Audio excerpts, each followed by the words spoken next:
बचपन से ही आरएसएस की सेवा करी है मैंने, बीजेपी की सेवा करी है और आज मेरी स्थिति ये हो गई है कि मेरा कॉलेज बंद होने वाला है। निश्चित बात है कि हम बीजेपी को वोट नहीं देंगे। उत्तर प्रदेश बहुत बड़ा प्रदेश है, हम वहाँ खत्म कर देंगे बीजेपी को। आरएसएस में होके और आप तो कह रहे हैं कि आप बीजेपी को क्या ऐसी सरकार को मजबूरी फंस गई थी कि 3-3 महीने के लिए हर डिस्ट्रिक्ट के अंदर, हर स्टेट के अंदर पार्टिकुलर लोगों को ये सुविधा दी गई। इसका मतलब है जो आप कहना चाह रही हो अडानी या रहमान, इसका मतलब साफ साफ है ये जो सरकार है, जो हम ग्रामीण अंचल से जो बच्चों को पढ़ाते हैं गरीबों को, ये उसके सख्त विरोधी है। बीजेपी आज नहीं पहले से ही विरोधी रही है। ये हमेशा कॉर्पोरेट वालों के साथ रही है। सेवक हूँ, आरएसएस का स्वयं सेवक हूँ। बचपन से ही आरएसएस की सेवा करी है मैंने, बीजेपी की सेवा करी है और आज मेरी स्थिति ये हो गई है कि मेरा कॉलेज बंद होने वाला है। मेरे पे थाने में रिपोर्ट हो चुकी है। आगे क्या करेंगे फिर? बस कुछ नहीं, मैं क्या करूँगा, कॉलेज बंद कर दूंगा। और क्या कर सकते हैं हम? अगर हमारा संगठन कुछ कर सकता है तो उसके लिए हम सब लोग यहाँ आए हैं, पूरे भारत से आए हैं। राजस्थान से भी हैं, अन्य प्रदेशों से भी हैं, मुजफ्फरनगर से भी हैं, सहारनपुर से भी हैं। और कोई रास्ता नहीं बचा है, बीजेपी ने सभी रास्ते बंद कर दिए हैं। उत्पीड़न हो रहा है हम लोगों का। बीजेपी को वोट दिया था आपने, तो क्या क्या सोच के दिया था कि दिन कैसे बदलेंगे, अच्छे दिन आएंगे? अच्छे दिन आएंगे, तरक्की होगी, देश विकास करेगा, डेवलपमेंट होगा देश का। क्या क्या हुआ? कुछ भी नहीं हुआ। उनके कार्यकाल में क्या है कि जो अफसरशाही है वो बहुत ज़्यादा हैवी हो जाती है। अफसर जो है वो किसी की बात नहीं सुनते, विधायक की नहीं सुनते, एमपी की नहीं सुनते, मंत्री की नहीं सुनते। इतना बुरा हाल है। जिन योजनाओं को लेकर आज आप लोग यहाँ अपना प्रदर्शन करने आए हैं, स्किल इंडिया हो गया, कौशल विकास योजना हो गई, इन सभी योजनाओं पे अपनी पीठ थपथपाते हैं मोदी जी कि इससे पहले कोई नहीं लेके आया इस तरह की वो सिर्फ बातों में है, वो दिखाने में है, लेकिन धरातल पे कुछ नहीं है। धरातल पे सब साफ हो चुका है। रोटी खाने के पास नहीं है लोगों के पास।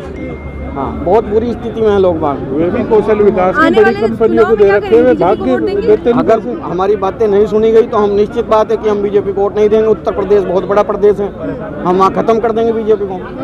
आरएसएस में होके और आप कह रहे हैं कि आप बीजेपी को हाँ कर देंगे, बिल्कुल क्यों नहीं करेंगे। जब हम मरने को आएंगे और क्या करेंगे? मरता हुआ आदमी क्या नहीं कर सकता और क्या करना चाहिए उसे आप लोग बताओ। जब हमारे पे मुकदमे हो रहे हैं, जब हम शिक्षक हैं, हम ही सुरक्षित नहीं, हमारे घरों पे तोड़फोड़ हो रही, पत्थरबाजी हो रही, जबकि हमारी कोई गलती नहीं है उसमें। वो पूरी गलती डीजीटी की है। सारे बच्चे पास थे, सारे बच्चे फेल कर दिए उन्होंने। जो पहले जिन विषयों में पास थे वो भी फेल कर दिए, मतलब टोटल फेल कर दिया। संगठन एक तरफ, विचारधारा एक तरफ, आजीविका पे लात पड़ेगी। नहीं, आजीविका की बात नहीं है, हम बात सच्चाई के साथ हैं। जब वो बच्चे पास करे गए तो उन बच्चों ने मिठाई खिला दी, सब घर में बता दिया आपने। अब उसे पता चल रहा है 3 महीने बाद कि तू फेल हो गया, तो बच्चा रो रहा है। जब अपने साथ का बराबर का बच्चा रोता है, वो हमारी उम्र का बच्चा है, जब वो रोता है तो बहुत दुख होता है उस चीज़ का। जब बच्चे आके कॉलेज में रोते हैं, लड़ते हैं, तो बहुत बुरा प्रभाव पड़ता है उस चीज़ का। कौशल विकास का मतलब होता है स्किल्ड, जो कि आईटीआई से बेस्ड होता है।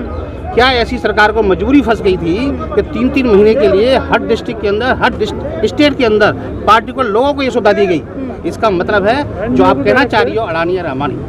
नंबर 2, अभी 6 महीने पहले कुछ सरकारी आईटीआई को प्राइवेट में कन्वर्ट कराया गया, जो कि अडानी अंबानी के ही सहपाठी थे, और उनका स्टेटमेंट था कि ये आईटीआई, ये जो लोग चला रहे हैं, ये बेवकूफ़ हैं जो 14-15 हज़ार में बच्चे को पढ़ा के आईटीआई चलाते हैं। ये आईटीआई का कोर्स तो 50 और 60 हज़ार में होना चाहिए। प्लीज बताइए। तो इसका मतलब क्या है? इसका मतलब साफ साफ है ये जो सरकार है, जो हम ग्रामीण अंचल से जो बच्चों को पढ़ाते हैं गरीबों को, ये उसके करेक्ट विरोधी है। नहीं, लेकिन अभी सर तो कह रहे थे ना कि जो गरीब तबका है उसके साथ काम करती है बीजेपी। कैसे बताइए आप? स्कूल कॉलेज 1.5 साल से बंद, आईटीआई 1.5 साल से बंद, कोर्स सारे बंद। तो प्रूफ तो दिखाइए, 5 साल से आज तक बच्चे पास नहीं हुए, तो प्रूफ तो दिखाइए ना। मैं कैसे बीजेपी इसका सपोर्ट करिए गरीब बच्चों का? गरीब बच्चों का सपोर्ट तो जब करती है, कोई प्रूफ दिखाइए।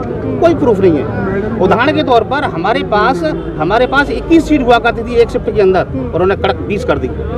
और 10% भारत सरकार का एक नियम है कि ईडब्ल्यूएस के अंदर 10% सीट बढ़नी चाहिए। इसका मतलब 2 सीट बढ़नी चाहिए, 23 सीट होनी चाहिए, सीधी 20 कर दी उन्होंने।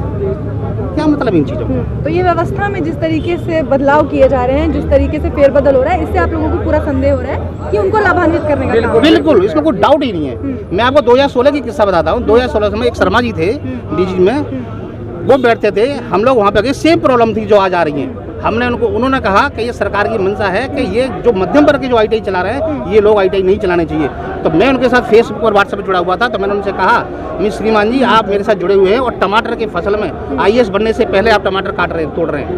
तो उन्होंने इस बात को एक्सेप्ट किया और उन्होंने कहा कि ये मेरी नहीं चलेगी, ये सरकार की चल रही है। इसलिए सरकार, ये वर्तमान जो सरकार है, हमारी विरोधी है, क्योंकि हम मध्यम वर्ग से आते हैं।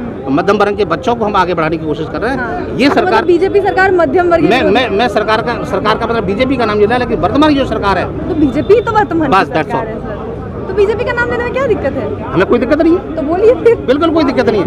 बीजेपी आज नहीं, वर्तमान सरकार आज नहीं, पहले से ही विरोधी रही है।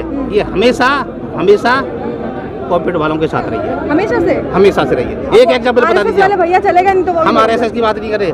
RSS के ऊपर तो चल रही है बीजेपी, RSS के ऊपर बीजेपी चल रही है। वो निकल गए, वो भी भड़क जाते हैं। आप ही के साथ आए, वो आप ही के साथ आए।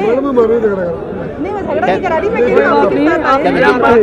ये बात मैडम ये है, समस्या बिल्कुल हम समझ रहे हैं। देखिए हमारी जो समस्या है 7 साल से बच्चे जिनका रिजल्ट आप डिक्लेयर नहीं कर रहे, ऐसा कौन सा बोर्ड नहीं है?